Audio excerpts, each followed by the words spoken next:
everybody. It's it's been a while. Sorry, I haven't been uploading shit. Yes, I know. Maybe my presence disappearing maybe made your guys' days better. I guess I don't know. But yeah. First thing I want to say before I get into the actual video is that it's kind of crazy that people are still subscribing to me when I haven't posted content in like a month or so. So thank you guys for enjoying my videos, I guess, and wanting to subscribe in case you want to come back and see more. But yeah, thank you guys so much for just watching my videos while I haven't been posting or anything like that. And if you guys are disgusted by my return, fair.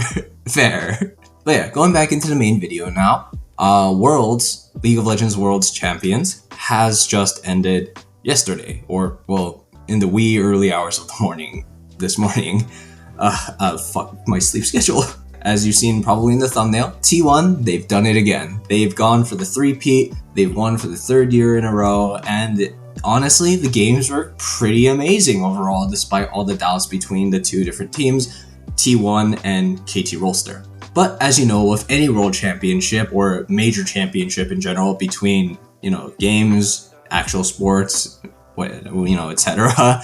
I couldn't speak there for a second, but as you know, between those two categories, there's always some sort of storyline when there's a major championship. For football, there's the Super Bowl. For soccer, there's the World Cup, esports, all these different games have these different storylines. So let's dive deep into the storyline and also just glaze the shit out of Faker, because he's more of a goat than he is now, I guess. So let's start off with T1's story here. At the beginning of this Worlds, they were not favored at all, and in fact, a lot of people were doubting if they would even get the three-peat or, achieve the three-peat this year. T1's main mission here was to, get the trophy for Doran, but also, they wanted to achieve the three-peat. The only team that's been able to get close to a three-peat was, SKT T1 back in the olden days. So yeah. Other sports also have three-peats where, teams are just dominating back to back to back and all that shit, but this has never happened in League of Legends as of now. And also I heard that in football there's never been a three-peat either, so But yeah, things were looking quite messy for T1 when they first entered the tournament. One of the first changes that we got to see was the play-ins. The play-ins before used to have many different games where teams were basically struggling to get into the actual tournament itself. This time, it was just two teams. It would be the 4th seed of the LPL and the LCK. The play-ins were technically the first knockout stage that we saw, with IG for the LPL and T1 for the LCK. Best of 5, whoever loses this is out of the tournament for good. So T1, they're known as generational trauma for the LPL, especially Faker, and they never lose a best of 5 against an LPL team. So they swapped IG 3-1. As simple as that. Honestly, it was not even close. So then we would move on to the Swiss bracket stages, where they would make some changes there as well. First off, now teams who are from the same region will not be facing each other in the initial matches.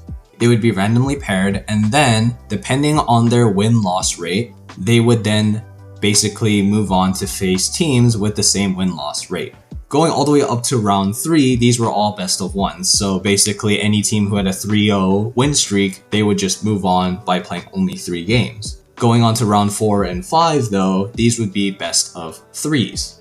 And starting from these best of 3s, we would then see the biggest change in this tournament format come into play. The Fearless Draft. This is how the Fearless Draft works. Essentially, the 10 champions that were played in the first round of the match would no longer be available to play in the next 2 matches.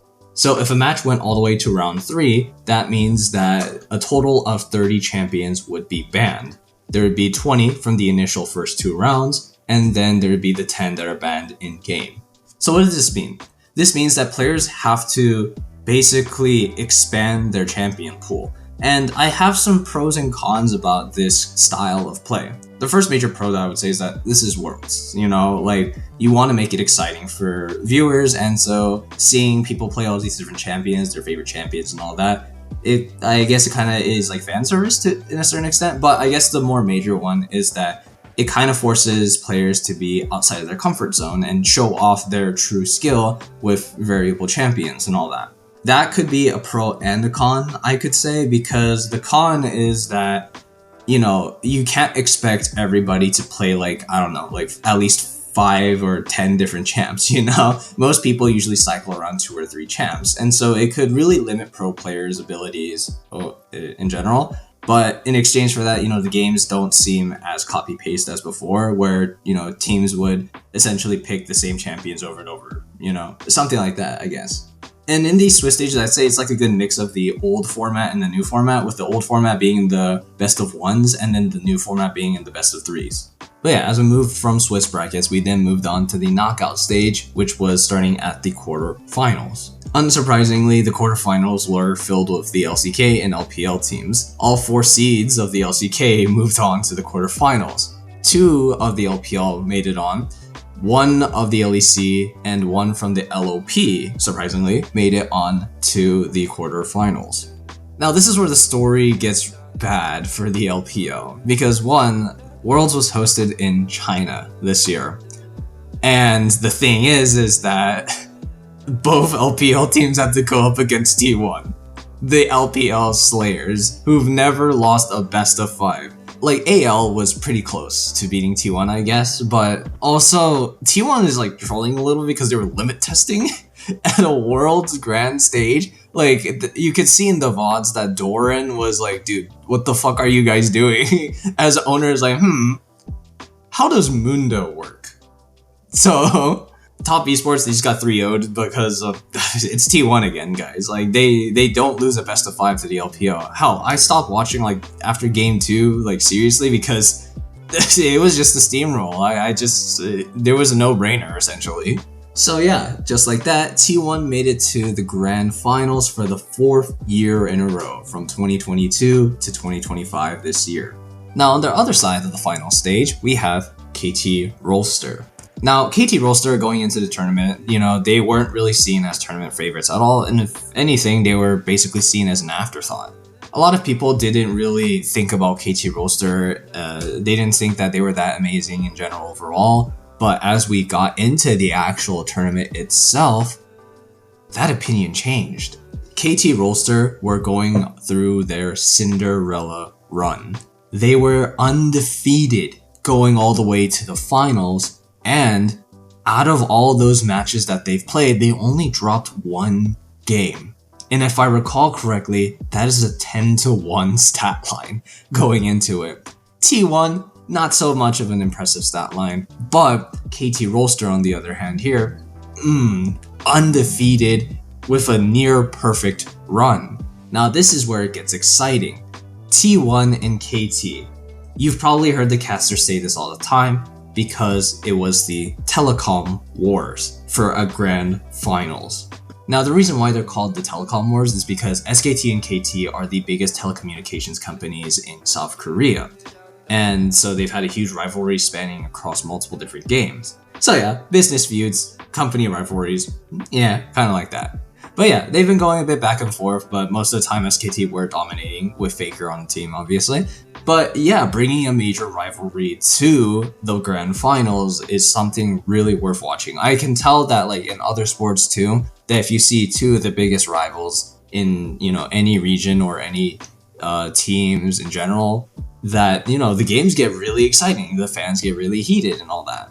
But what also makes this more exciting for KT Rolster is that this is the first time that they've ever been to a grand finals.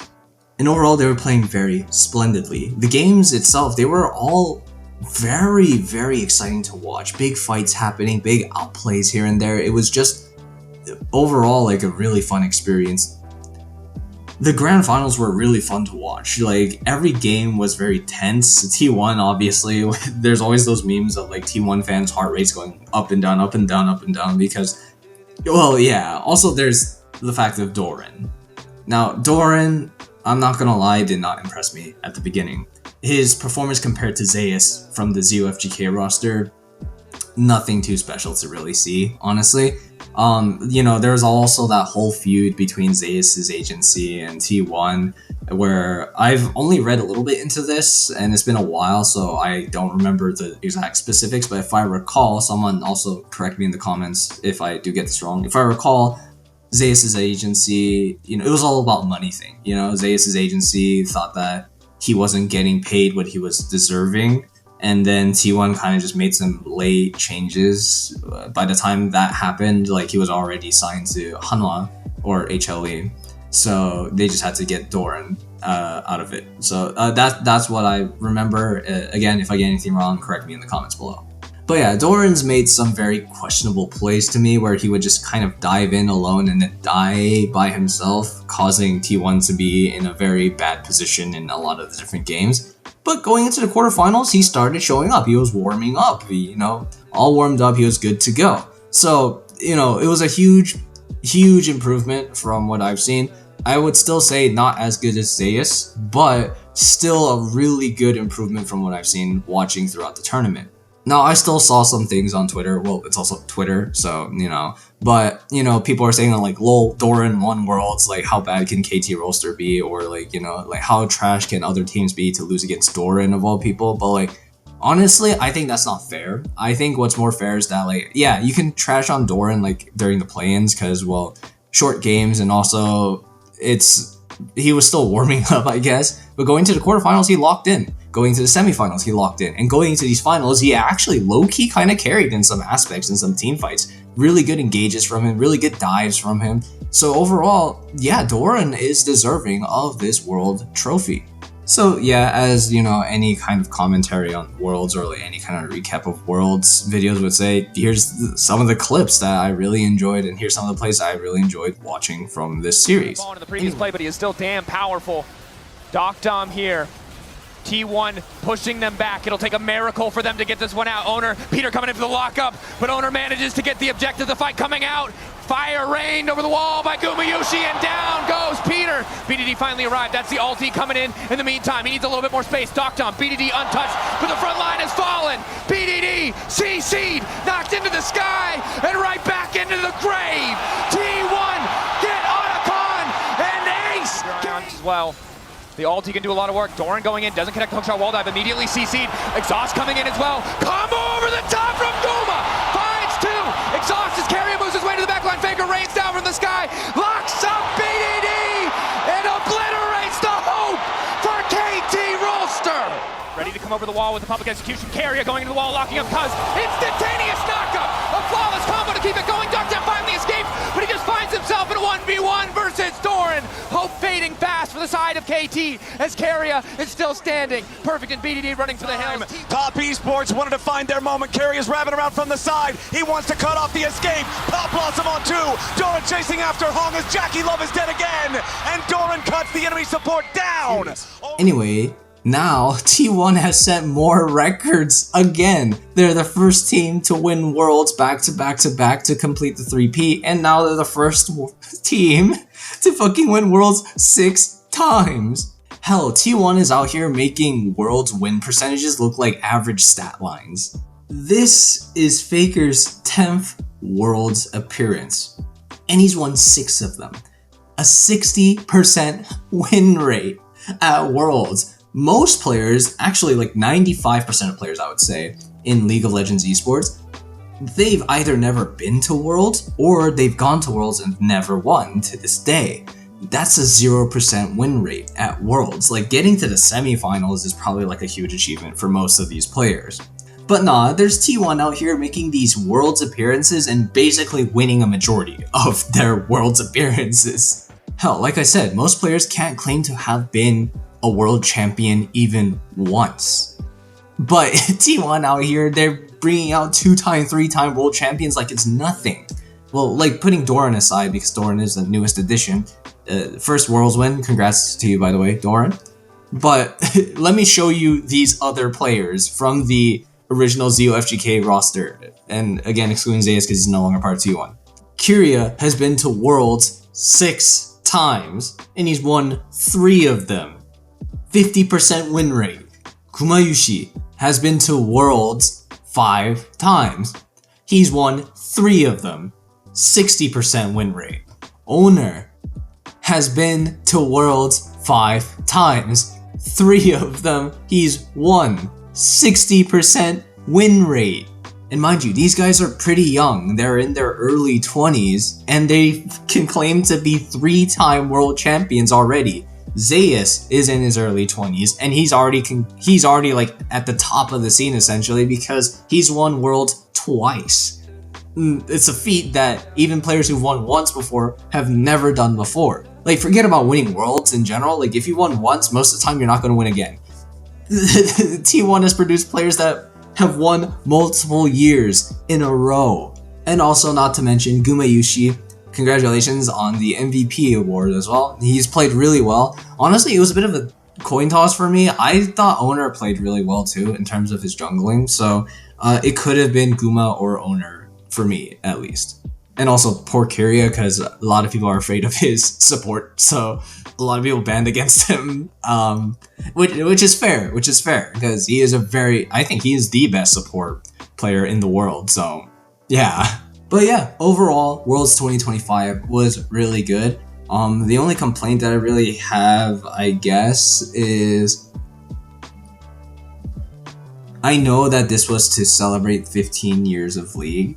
League's been around for a really long time. Or 15 years of Worlds, I guess, sorry. But the opening performance, the opening ceremony wasn't as good, I would say. There was not a lot of like wowing performances. The visuals were great. I really loved the visuals and everything. But I think they could have done more with a little more artists. I guess Riot hasn't produced that many songs this year to perform either, because last year, you had Arcane. The year before that, you had Heartsteel and another boy band or music group that they made for the in-game universe. But I just think that it wasn't as impressive as other people. That could be a hot take, but that's just my personal opinion. Don't take it with a grain of salt. But overall, this was a really great Worlds to watch, and I've just really enjoyed watching it. I like to see Doran's glow up as he played throughout the tournament. Faker's just a goat in general. So yeah. By the way, this was unscripted, so if there's a lot of cuts there, don't mind me. I'm just saying what's on my mind. I got really excited to record this video, so yeah. Also, sorry I've been gone for a month. Peace.